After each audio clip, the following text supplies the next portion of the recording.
is my favorite time all day. I get to act like I'm not self-quarantining, and I get to have a conversation with amazing people. So I'm glad those of you that have showed up on Facebook Live and those of you that are on Zoom. We have a special treat today, and I'm been excited ever since I imagined this Evolutionaries program. Of course, Harry Pickens comes to mind. If there is a Louisville Evolutionary, it must be iconically Harry Pickens. And so we're going to have lunch today with Harry and talk to him a little bit about his story, but also explore all kinds of things. So Harry, first of all, just thank you for being you and giving us a little time to have lunch today with you. I am deeply blessed and privileged. Thank you, Jud. Of course. So Harry and I are birthday brothers. We're both born on January the 27th. And so I don't know what all that means, but I'm sure it means something. Cosmologically very significant, Jud. Yes, I'm sure we can maybe explore what that might be. So Harry, I first would just like to start kind of, I mean, a lot of people know you and know your story, but if you could kind of give us a little time frame there, that we can hang some conversations on, and then we'll jump in. And I just want to say, Harry, I'm just so deeply grateful for who you are and what you bring to our community. You have this ability, and the gift that you have, I always am interested in trying to understand it, but you have an ability to read the field or read consciousness, and then within your body and in your mind express it in ways that other people can participate in it. And that gift, well, it's like the gift of a sage or somebody that, and it's just such a blessing to me, and it's a blessing to us as a community. So anyway, thank you for being on today, and introduce yourself a little bit more and share some. Thanks, Harry. Wow, thank you so much, Jud. You know, first of all, I want to say that I really love the work of Interfaith Paths to Peace. You may or may not know it, but I was an interim director of Interfaith Paths to Peace about 20 years ago, right after Janet Irwin, you know. And I think the work that IPP does is like the most important, crucial, evolutionary, central work to our time, you know. But tell me what you want to know about my story that's relevant, because I could talk for an hour, I could talk for 30 seconds. Give me a sense of— Yeah, just give us like where you were born, some of these kind of major structural movements of your life and all of that. Okay, well, I was born on Jud Hendrix's birthday in 1960 in the tiny coastal town of Brunswick, Georgia. I spent my childhood there. In fact, I went back there just a couple of months ago for the first time in probably 20 years for any time. And so I grew up in this little tiny country town, you know, passionate about lots of things intellectually and artistically and spiritually. You know, I had a career mostly, as most people know me, as a musician, a pianist. I've also taught kindergarten to college levels. I've been really deeply involved for the last decade or two exploring practical applications of neuroscience research to help people wake up to their full potential.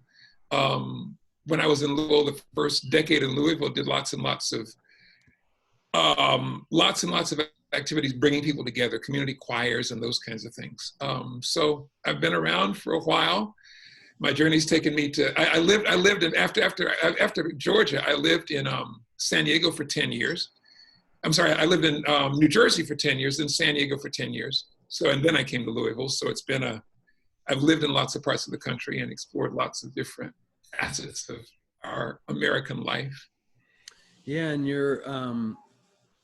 your talent in jazz has allowed you to interact and meet a lot of different people. And one of the things you have a mind that's able to integrate all kinds of stuff. Well, hold on. I'm jumping in. I'm supposed to go to the Louisville conversation cards before we get into this stuff. So, Harry, I got ahead of myself.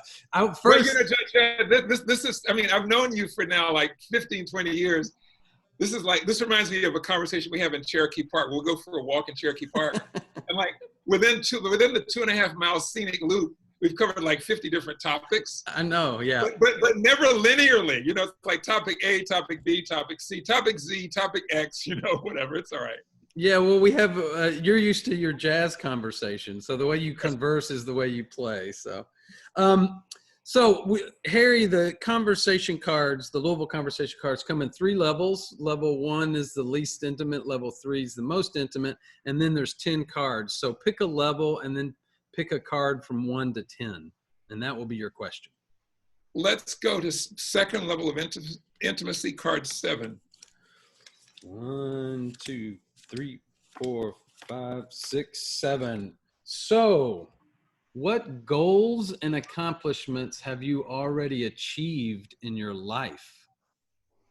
What goals and accomplishments have you already achieved in your life? Okay. Let me think about categories of goals and accomplishments. I mean, I got to tour all over the world as a pianist. I got to play for the Dalai Lama, you know. I had the opportunity, the most significant goal or accomplishment in my recent life is having cared for my mother for almost 10 years, for 9 years, you know, in my home throughout many levels of illness and dementia and her passing, you know, and that was a spiritual initiation that probably taught me more than almost any other experience in my life. Yeah, and we've been honored because of your vulnerability and honesty to journey with you in that. Can you talk a little bit more about that? Like what came on, or what did you learn in the midst of that caregiving experience? Oh my gosh, you know, it's funny, Jud. I'm preparing an article which will be a blog, which might be a book or something like that. And it's called basically Caretaking and COVID-19. How caring for my dying mother prepared me for the pandemic, right? Mm. What's really fascinating about it is I took care of her for almost 9 years. And the first 4.5 years were not so bad because she was pretty healthy and mobile and so forth. But in November of 2014, 5 years ago, she had a surgery that was a carotid artery surgery to correct the flow of blood in the artery. And it didn't go so well. She ended up having to have a second surgery because she had a baseball-sized blood clot in her neck. So it was a really severe situation. And so I'll tell the story because this story relates to what I learned and the essence of it, and maybe something that would be valuable to all of us. So mother came out of this surgery and she was not doing well at all. When she finally came home, after spending 8 days in the hospital for what is supposed to be an outpatient surgery, age 84, complications, she got home and she didn't improve very much. And what happened for me is all of a sudden I was thrust in this role of where I had been sort of a part-time caregiver because she was doing pretty good. All of a sudden I was primary caregiver with somebody who was really ill. And I had to basically, within a week, close down my professional life, close down my personal life, and kind of prepare to pivot for a whole new experience. And to say that I resisted this is an understatement. It was really, really hard, and it was really challenging, and kind of took me to the darkest place of my life, really, at that point. And there was one moment about 2 or 3 weeks after she'd been home after the surgery when she wasn't improving. I thought she was going to die or have a stroke or just be an invalid for a while. And I was really, really desperate. And I remember Steph Barnett, you know, who is our collective friend, came over for an hour one night to be with mother.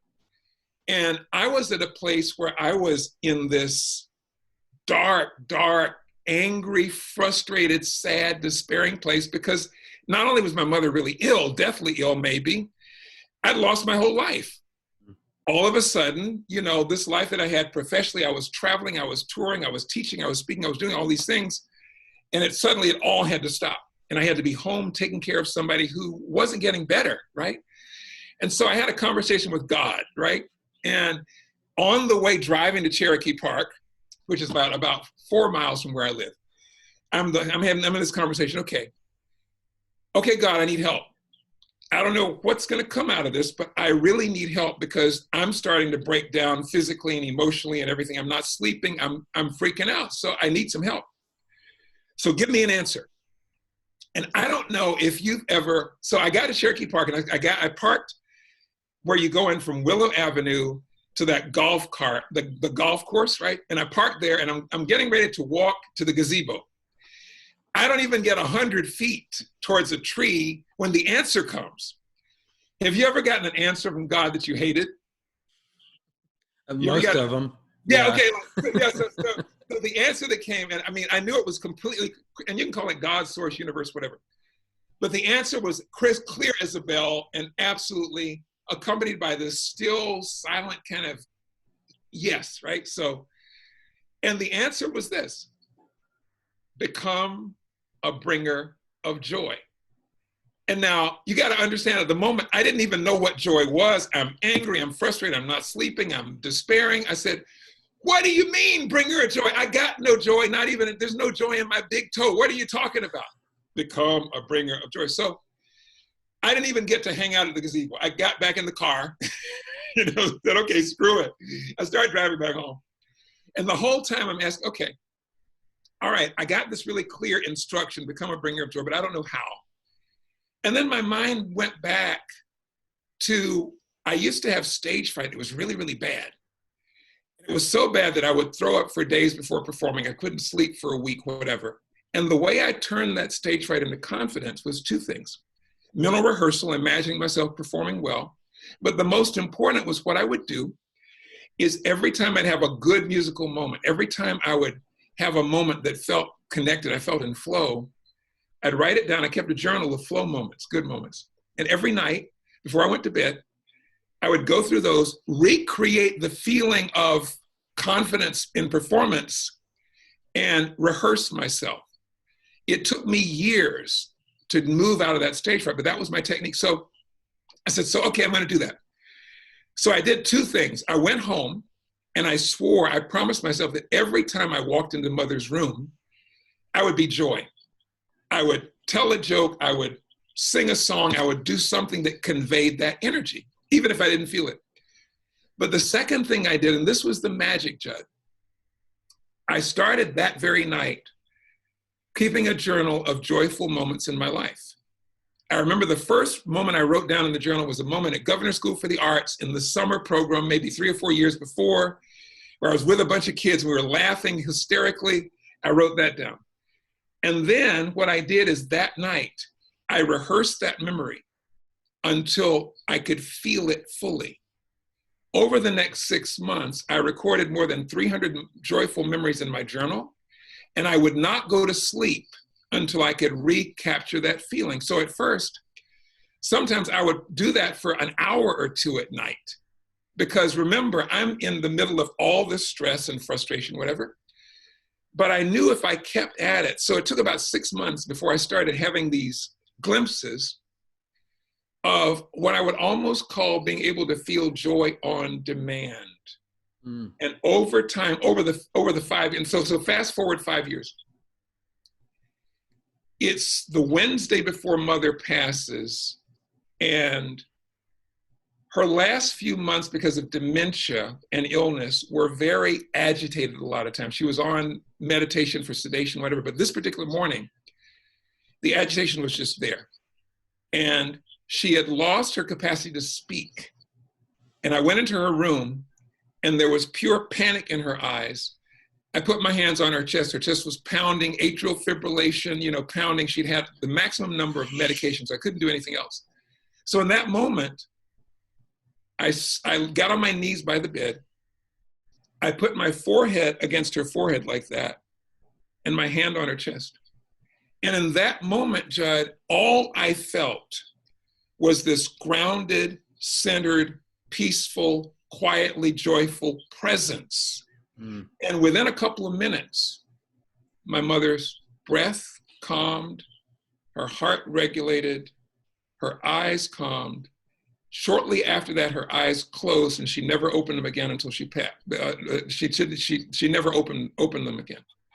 But in that moment, I knew for a fact that guidance I've gotten, become a bringer of joy, had become metabolized in my body, in my experience.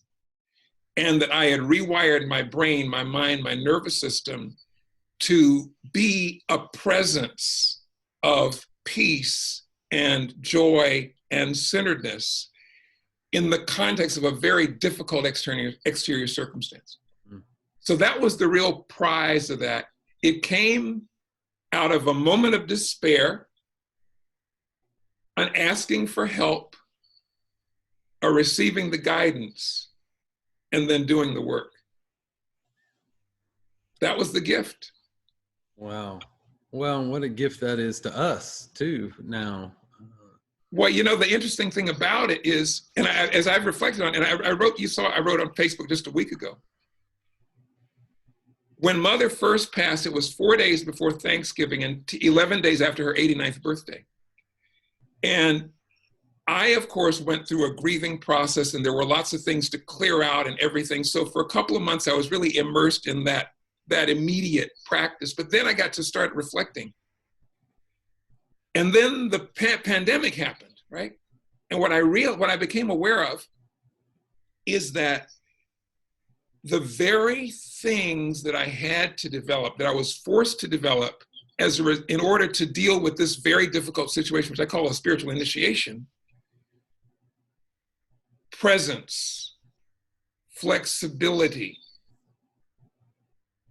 grounding myself, staying grounded and centered, being able to change on a dime, you know, all these things I developed were exactly the qualities that allow me facing this kind of circumstance to be more resilient and more responsive and more relaxed in the face of whatever. So I see it now. It's so funny how I think if you have the perspective or the framing that life itself, and you've mentioned the soul's code in your email to me, that there is a larger trajectory of intelligence that can guide and govern and direct your life, right? And when you get in touch with that, you become aware that you are given experiences to prepare you for other experiences. I see now that my opportunity for caring for my mom in those 8.5 years and everything, it took me through the deepest dark night of the soul I've ever experienced, right? It was exactly what was required for me now to be able to help other people cultivate and create what I call eyes wide open inner peace. Not inner peace that comes from closing your eyes and being in a retreat, because anybody can feel peaceful when everything's good. But how can you find that reservoir of peace within you when all hell is breaking out loose around you, right? And so this experience changed my spiritual perspective, my neurobiology, my physiology, my psychology in such a way that I can not only live that, but teach it now. Yeah. Yeah. And I'm going to get into some of these practices, you know, the havening work that you're bringing, some of this that seems so central and important. But before we get into that, I do want to, I've always been interested in the way in which you've understood yourself spiritually or religiously. Share some about that, your spiritual religious journey, and maybe some major shifts or changes in that, or moments of revelation. Oh, wow. Okay, that's a great question, Jud. Man, you're opening the can of joy here. I started out as a child. No, I went to the Methodist church, you know, and that's my mom played organ there. My grandfather was the choir director there, whatever. That was traditional. But when I was 16 or 17, I had several things that happened that made me kind of question the nature of that particular interpretation of the life of Christ. One was discovering Edgar Cayce, you know, who was born in Hopkinsville, Kentucky, who was the sleeping prophet and so forth, and his perspectives. Another was discovering Paramahansa Yogananda and the entire yoga movement. And then I had other experiences that led me to think that, my idea of the interpretation of Christianity and what I'm seeing in practice didn't always cohere. So that was sort of the first thing. So I got involved in more metaphysical pursuits and so forth for a while, read a book by Buck called Cosmic Consciousness, which was all about that phenomena. Eventually had an experience in 1990 when I was 30 that cracked me open, the one mystical experience of my life. And I won't go into detail, but this experience opened for me the idea that the nature of God is love, life, and light. That is love, connectedness, is life, vitality, is light, intelligence. And that all we human beings were cells in a single body. Cells in the body of the Christ, cells in the body of Buddha, cells in the body of this larger Gaia, right? And that our fullest awakening happens when we recognize, and this comes from the words of Peace Pilgrim, our place in the life pattern. Because a liver cell is never jealous of a brain cell. A big toe cell is never upset because it's not a pancreas cell. Every cell finds its place and lives its place in harmony with the whole, right? And so this cracked me open to if you look at the hand, if you imagine the religions are the fingers, but they all lead to the central core. And so to summarize my current perspective of spirituality, there's a Kabbalistic teaching that God is the sun, S-U-N. In Christianity, God, the S-O-N, S-U-N, right? But the sun shines on all with no judgment. The sun emanates its light, its life, and its love all the time, 24/7, with no judgment at all, right? And so the highest spiritual evolution is becoming like God. That is like the sun, where you basically are an emanation and expression in every moment of your life of that unconditional, unlimited, boundless love, life, and light. So a couple of years ago, the IPP concert, spontaneously something came out to me is, all of us are sunshine in a spacesuit. That's what we are.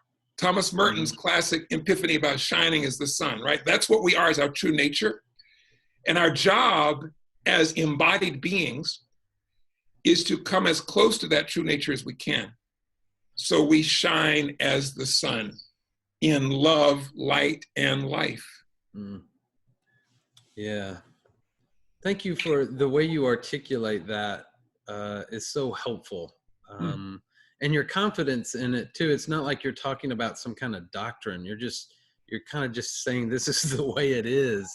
And I think that's true. What I've always been interested in your gift, like what it is that you feel like you do, or what is your soul gift that my hunch has been also a struggle for you in some ways to try to fit into the world. I've always like you. Oh yeah. Yeah. Like your gift has also been in many ways your challenge or your curse. I believe our truest gifts, like Hillman talks about in the Soul's Code, are always connected to that, because part of the journey of becoming you said, I speak with confidence. Well, I made a commitment 3 or 4 years ago that parallels Buckminster Fuller's commitment, only to speak about what I know in my body. I don't speak or teach anything that's not embodied experience anymore. And so if I say it, it's because I've lived it, not because I learned it out of a book. Books are great.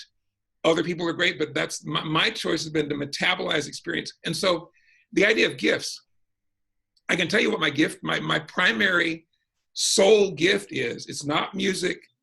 It's not art writing. It's simplexity, which is the capacity to take in vast volumes of data from different disciplines and sources and everything, distill it into clear, simple, concise, precise articulation.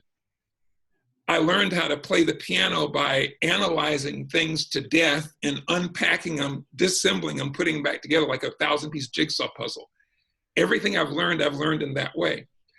And the gift itself was a curse for much of my life, because as an Enneagram 7, as you are, the tendency, the shadow of that is to get lost in the house of mirrors of one's own curiosity.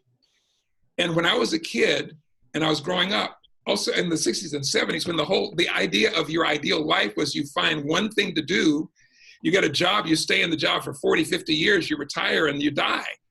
And so your entire purpose is, okay, figure that thing out as soon as you can so you can do it. I could never do that, because I had these Catholic curiosities. And I also, ever since I was a kid, I would learn by obsession. So the average kid gets a goldfish, right? They say pretty goldfish, they feed the goldfish, then they leave.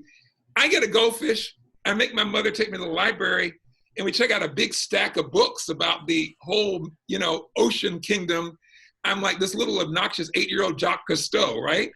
And so I'm like that with everything. I have this, I call it OCA, the obsessive compulsive advantage. So it's not, so I've always been interested in lots of things, juxtaposed with this kind of laser focus. But I can't tell you how many people told me before age 40 or whatever, you need to make your mind up. You need to decide one thing, jack of all trades, master of none, whatever. And now I realize they were all wrong, because my greatest gift is directly related to being a generalist who brings all these things together and then is able to explain them in concise frameworks. So yeah, but I only got Simplexity like 3 or 4 years ago, like age 56, did I realize that? It's like, oh yeah, that's it. And the moment I realized that, everything in my life made sense, everything came into greater form. And I mean, even like the gift of caring for my mom, I've already converted that into really simple principles that I teach all my clients. Yeah. Well, I wish we lived in a world where the unique souls of people were honored at the beginning. Absolutely. Yeah. So what would a world look like? And where we could see children's souls and let their path unfold in the ways that it needs to. And I guess maybe it unfolds anyway, whether or not we recognize kids' path or not. It just seems like we could create a better world if we could honor the unique soul of each person and allow it to unfold as it wants, rather than putting these norms or structures or feelings of guilt because we're odd or different or don't fit in. So I think it's not only I think you hit it on the nail on the head when you said it's the guilt, because part of the structure, part of the full blossoming of one's capacity comes through the struggle to own it. E.E. Cummings wrote a classic poem, and I can't quote it exactly, but he said, the greatest challenge in the world is being yourself in a world that's conspired to make you something else, right?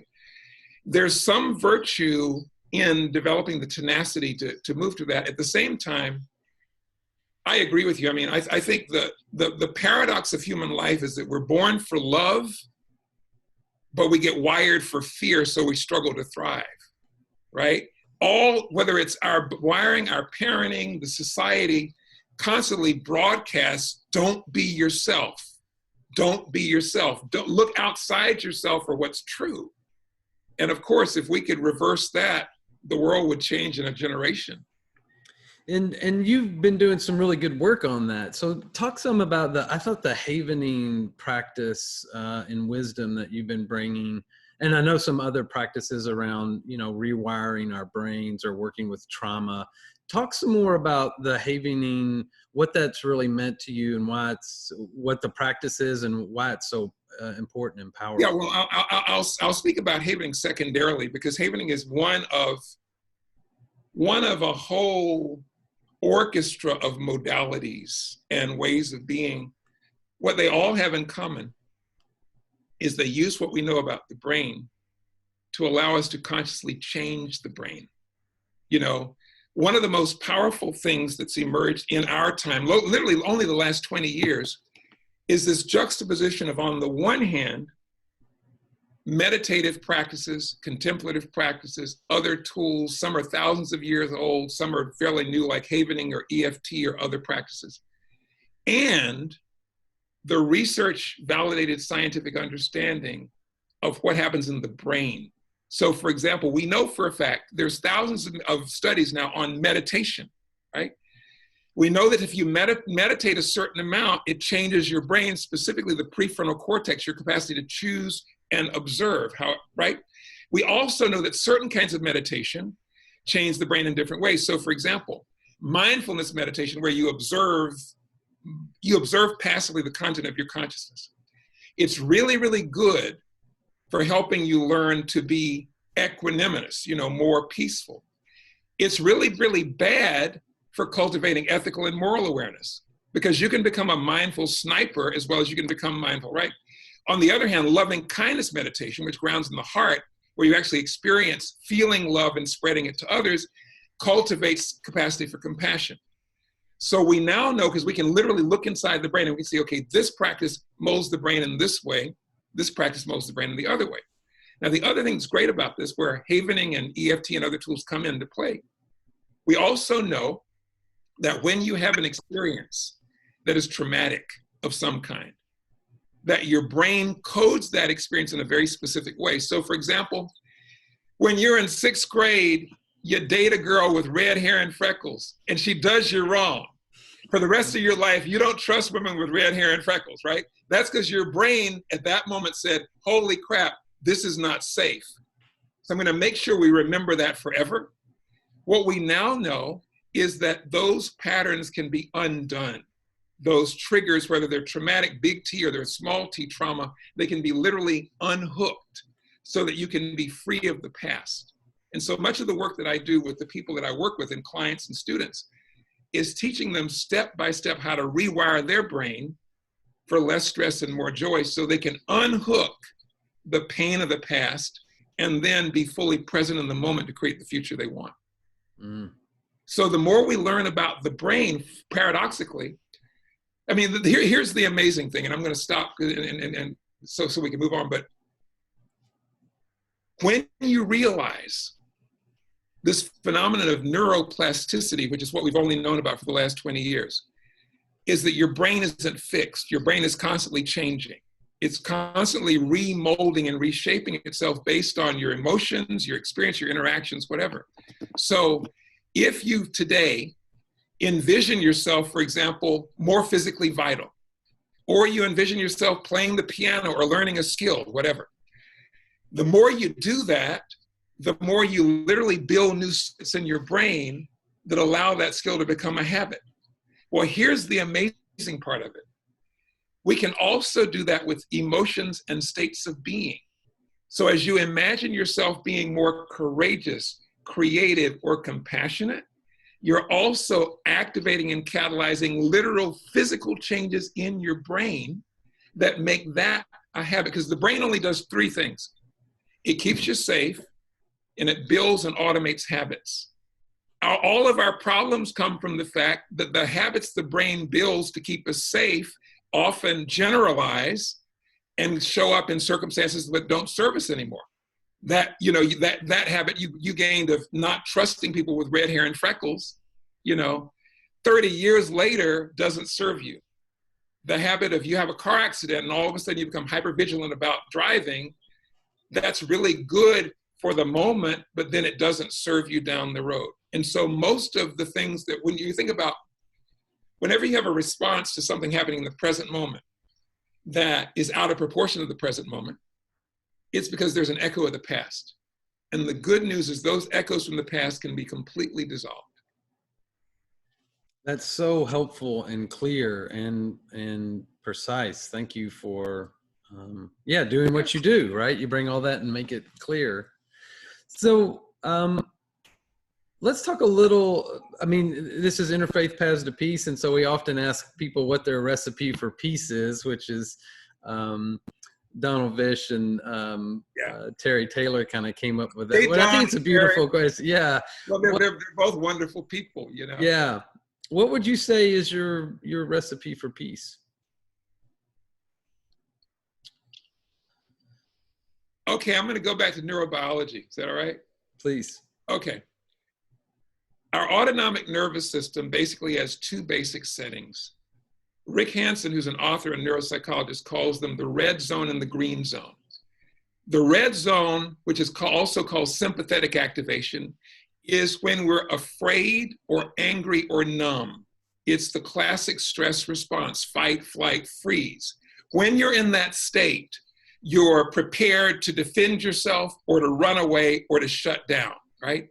A lot of people in our current society live in a chronic state of sympathetic activation because they're anxious or afraid or numb, right? The other mode is called parasympathetic, or Hansen calls it the green zone. That's the rest, restore, renew state. That's when you feel connected, creative, compassionate, relaxed, right?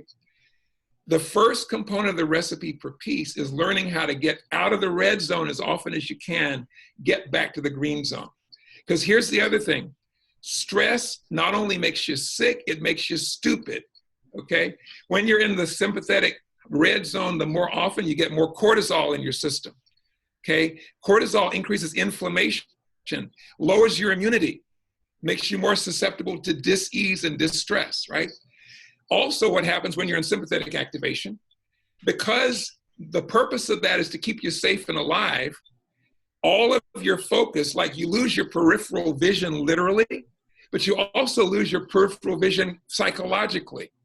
You become less creative, less compassionate, less connected to things around you. So you literally get dumber. The more time you spend in anger and rage in particular are dangerous because they actually kill brain cells, right?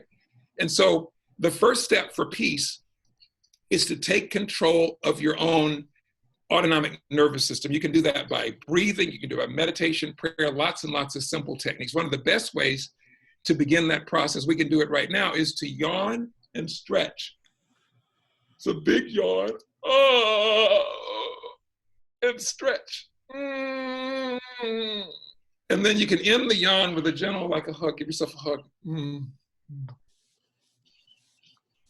if you do that mindfully, just in a few seconds, you probably find your mind is a little bit quieter.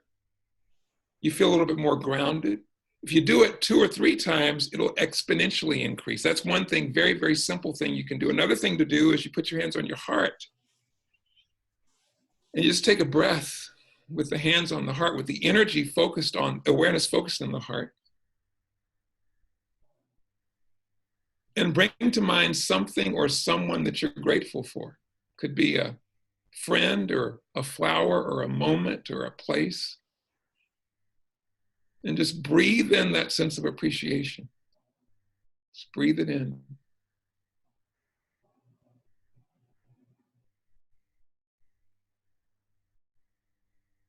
And one other thing you can do is you can find a place, you can hug yourself like this, give yourself a nice little stroke. You can rub your hands together like this, or find some other soothing touch, maybe your ears or your forehead or your neck. Find a place that's really comforting to you, just comforting touch. So in all 3 of those cases, yawn and stretch, hands on heart, appreciation, touch. In all 3 of those cases, you did the following things. Number 1, you lowered your cortisol level. You increased serotonin and oxytocin, which are the feel-good neurotransmitters, right? And you invited your vagus nerve, which is the mediating station between sympathetic and parasympathetic, to move you more into rest, restore, renew. So literally in 2 minutes, and here's the beautiful thing, most recent research in meditation indicates that you don't need to go to a retreat and meditate for a half hour.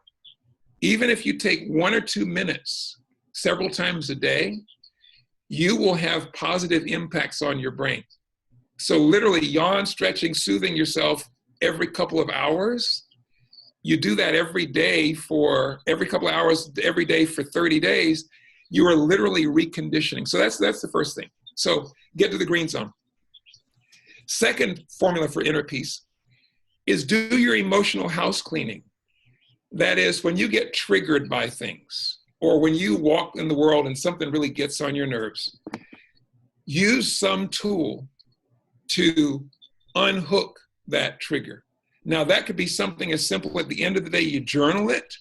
And if you're a Christian, for example, you give it to Jesus, or you give it to God, or, there's traditions in Judaism and Muslim traditions where you turn it over to your higher power, right? You might journal it out. You might use like havening or tapping or some of these modalities to clear it. You might take a cold shower, or a warm shower, and as you shower, you imagine yourself wiping all that stuff off. So in other words, every day, you don't let what accumulates that day accumulate beyond the day. So you learn to leave the past behind. That's an important thing. The other thing I would say in terms of a recipe for peace is to become deeply acquainted with your own inner source of wisdom. Call it intuition, you can call it the still small voice, whatever, but whatever practices connect you deeply with that still source. Cultivate those practices. It might be, for the Sufi, might be a chanting zikr, or it might be a prayer practice, or it might be meditation, or it might mean going and sitting under your favorite tree. It might mean a breath meditation, whatever. You might have, there's so many great apps, and guided meditations you can access. So doing something to connect you deeply with your own inner source of wisdom, the same voice that told me to become a bringer of joy, right? So those three things: get to the green zone as much as you can, do your daily house cleaning, and connect with your intuition. The final thing, actually, and this is really important, this is about eyes wide open inner peace. Cultivate capacity to be in the presence of opinions and perspectives and viewpoints that are not the same as yours, without losing either your own sense of value or your equanimity. This is really incredibly important. I did a training a few years back that's really served me greatly. For a year, I listened to all of Rush Limbaugh's radio program, all 3 hours, every day for a year. And I did it for a purpose. Now, this is the OCA, obsessive compulsive advantage. I did it because my blood pressure would go up so high and I would scream at the radio, right? And I didn't want to be like that. So I literally trained myself, and you don't have to go through that kind of training. That's like black belt training, right? But I trained myself to be in the presence of what I found offensive without getting hooked. Because what that trained me to do now in the current era, right? It trained me to unhook myself emotionally without running away from whatever was presented. So that's the fourth thing, to train yourself, and in tiny ways, to maintain, because again, anybody can go to a retreat, close their eyes, meditate on their navel, and feel peaceful. Anybody can do that.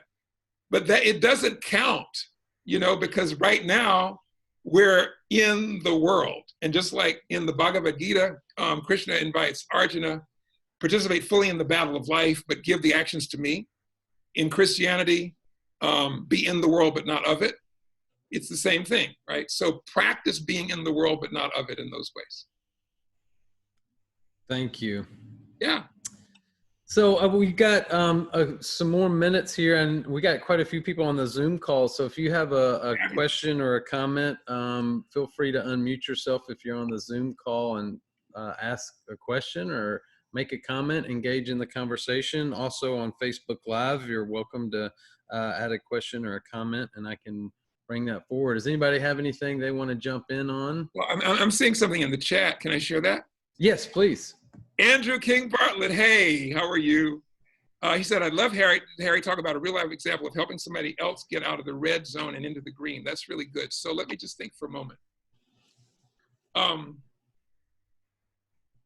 Well, I help people almost every day with this. And so I can get, so suppose you're in the red zone and you're really triggered.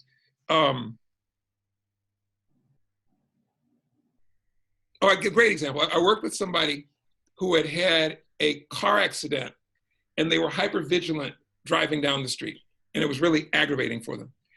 So the process is really simple. And don't do this with like major big T trauma, but you can do it with pretty much, it's something that upsets you a little bit. First of all, you focus on that thing, whatever it is. You might write it down, you might make a mind map or whatever, and then you stop. And then you yawn and stretch and soothe like that. Do that 10 times in a row, over and over and over. It's like you're literally moving your system into sympathetic activation. And then you go back and you check it, right? Something else you can do is you can put your hands on your heart and imagine that that thing has a color. So maybe it shows up as green or gunk or whatever. And as you are imagining that, imagine a color that for you indicates healing. So the healing color might be gold. The color of the gunk might be purple or brown or whatever. You imagine inhaling the color of healing and exhaling the other. What both of these things do is they are literally very slowly, gradually, and gently moving you out of the sympathetic to parasympathetic. Here's the other thing we know. Delta, yeah, I'm getting into too many ideas, but you know, our brain has 4 or 5 different kinds of waves: beta, theta, alpha, delta, and gamma waves. Delta waves are the brain's erasers. There have been studies that have been done where when you can induce the delta wave, a person is more forgetful, but the positive aspect of that is you can use that. Delta waves are what get produced when you yawn, when you use soothing touch, when you do those things. And they literally help to erase the emotional component of that negative memory. So does that help? That's it's not a specific. Okay, beautiful. Yeah, I think that's very, very practical. And Andrew says, great. Yes, thanks. So try that. Yeah. And there are other. If the police are in your face yelling for you to leave, what happens is, that's his example. It's your preparation before that happens that allows you to stay in the green zone. The other thing you can do, because today's thoughts build tomorrow's brain. Whatever you think, you know, you're literally always building these circuits. You can practice that scenario internally, because on a certain level, your brain does not know the difference between what's something you experience inside and something that's vividly imagined. So you practice that scenario, just like I did with Rush Limbaugh, until you can experience the scenario internally without it touching you. This is the training that the student riders did back in the 60s, you know, for the freedom rides. They literally trained in the school in Tennessee that burned recently. You know what I'm talking about. They trained in maintaining equanimity in the face of. Same with Gandhi's training. So what you're doing is you're training the nervous system to be non-responsive to that external stimuli. Okay. Yeah, good. Yeah. Anybody have a question or a comment? You're welcome to join in on Facebook or on the Zoom call. Anybody? Al Klein, you got a chat. Where do you go when you create? Yeah, what do you find yourself going to a space where if your intent is to create, you know, what space do you go to that can connect your brain and heart to your fingers? Okay, so you're talking about creatively, musically, or creation in general? Well, I don't know if there's a difference. Maybe just talk to, is the process of creating a different space, or is it all one? Okay, so I filter everything these days through neurobiology and what I understand about brain circuits, right? And so you might think about, and I think the Buddhists talk about 10,000 states of mind. There are every state of being, whether it's courage or creativity or compassion or joy or despair or bliss or whatever, they all correspond to circuitry in the brain, like highways, for example. And the more you practice a highway, the more you build that groove, the more habitual it becomes. And so you can practice accessing creativity the same way you practice playing tennis or you practice learning a language. It's exactly the same. And so from my perspective, over time, like I've trained myself to write on demand, for example, and I could start right now and start writing and write 1,000 words in the next 20 minutes because I've trained myself sometimes through 1 or 2 or 3 or 5 minute practices to write, you know. You can train yourself, as I did with my experience with taking care of my mom, you can train yourself to feel a certain emotion on demand. In the same way you can train yourself, here's the way you do it. Go back and make a list of 20 times you were in the creative zone, whatever that creative zone is for you. It could be for creating writing or music or painting, whatever. Make a list of 20 times. Reflect on those 20 times. What do they have in common? What were you feeling? Where were you? What were you doing? Were you seeing images in your mind? Were you hearing sounds in your mind? Whatever. And so you begin to reverse engineer those circumstances. And then what you do is you practice them. So you might take 2 minutes and just in those 2 minutes, see how fully you can replicate that feeling, experience in mind, body, soul, heart, and being. And the more you do that, if you do it every single day, one day you'll wake up and that circuitry will have been developed and it will be literally on demand. I mean, I could go to the piano right next to you right now if I wanted to and create a song and write a song in 5 minutes. It wouldn't be the best song in the world necessarily, but I could do it because I've done that so many times. I could write a poem in the next 5 minutes. I could write a Facebook post in the next 20 minutes, not because I'm brilliant, but because I practiced a lot. So from my perspective, there's no distinction between a creative skill, a cognitive skill, and a physical skill. They all are represented by myelinated neural circuitry or brain highways that get stronger with practice. Thank you. Yeah. Thank you. So kind of beginning to close down, what's the future hold for Harry? Okay, Jud, I'm going to answer with a paradox, which is just... Of course you are. Yeah. Because my own spiritual evolution has guided me, and this is part of what I learned taking care of my mom. It's only when I drop past and future that I'm fully alive and fully present, right? And so there's this really interesting paradox, because flowing into the best possible future requires first dissolving the idea of future, because there is no future, there is only now. There is no such thing as the future. The future is only a projection and an imaginative concept, right? However, I also believe we can, as you know, Otto Scharmer's work, we can pull from the field of the future, that is the field of possibility, into the now, and then that changes the now, which changes the future. So there's like a Zen, paradoxical thing. So given that, my future looks like,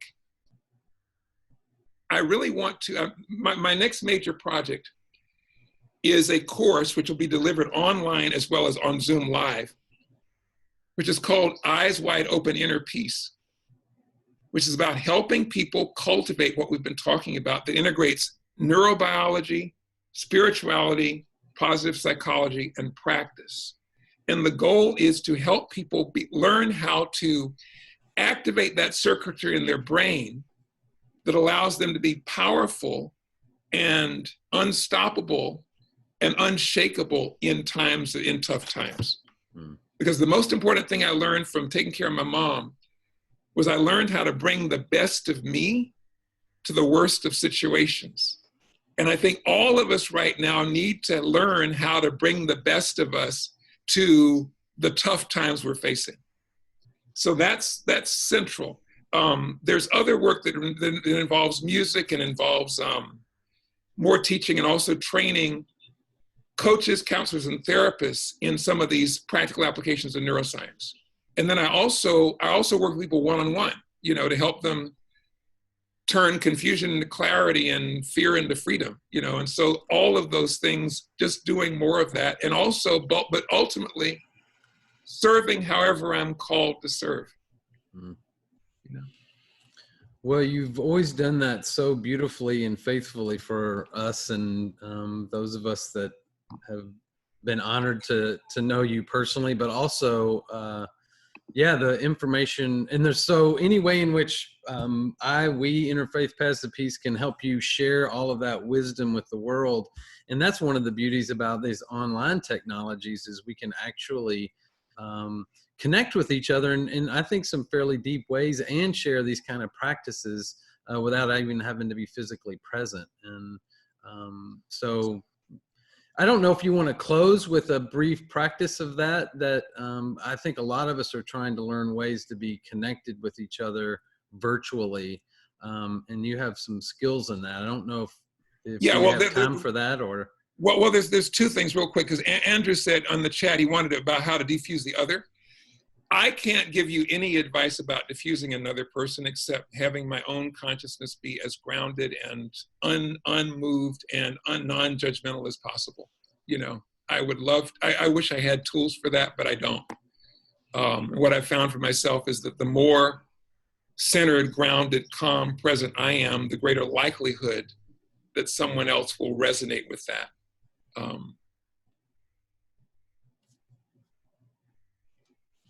So the practice that I shared with you earlier, Jud, is something that you can always do in a Zoom call, and you do it at the beginning. But take just a moment wherever you are to really become grounded and centered and present in your own body, in your own presence. Feel your feet on the floor, the soles of your feet. Feel your hips being supported by whatever chair or couch you might be sitting on. Feel the air around you. Just be fully present in your own skin.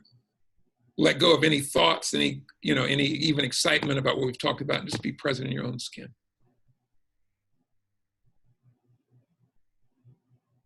And now become aware of the we.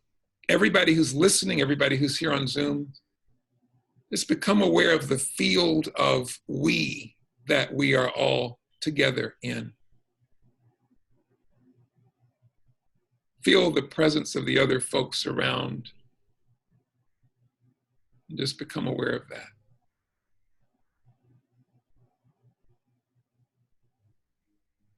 And now become aware of our community. All those who are around us, who are each doing the best they can in their own ways. So we feel into the me, the we, and the all. And when you do that at the beginning of your meeting or your gathering, it can increase your sense of embodiment and connection wherever you are, even if it's virtual. Thank you, Harry. I several years ago had a kind of a vision of, I was kind of, the images, I was above Louisville, kind of this map of Louisville, 30,000 foot up, kind of looking down. And I saw this thread of light kind of come up from this map, and it came up and stopped, and then another thread kind of came up around it. So it was a thread of light, and these threads started forming this cord, and the cord formed this kind of pillar, and it kind of stopped here. And then on another part of the city, another string came up, and this pattern continued until there were two pillars, and those two pillars kind of joined in this network of light. And then when they joined, all of a sudden other pillars started coming up, and it formed this kind of dome around Louisville that just felt like a dome of consciousness, love, and light. And Harry, I think you are one of those pillars. You're definitely one of those threads around which a lot of us are being weaved. And so for that role in our collective and individual transformation, I give you thanks. And may it be so. Appreciate so much who you are and the wisdom you're bringing to our community. Thank you, Jud, thank you for your leadership and wisdom and humility and everything that you're doing. Blessings to all of you. Much love. Much love. Thanks, And Harry. Bill- Thank Yep. the rest of you for joining. Yep. Today at 3 o'clock on Interfaith Paths to Peace, we're going to have another program called Spiritual Direction for the Soul of the City. And we're going to be looking at collective shadow work. So I hope you'll join us back at 3 o'clock for that conversation. Thank you all for being with us, and have a blessed, peaceful, aware day. Peace.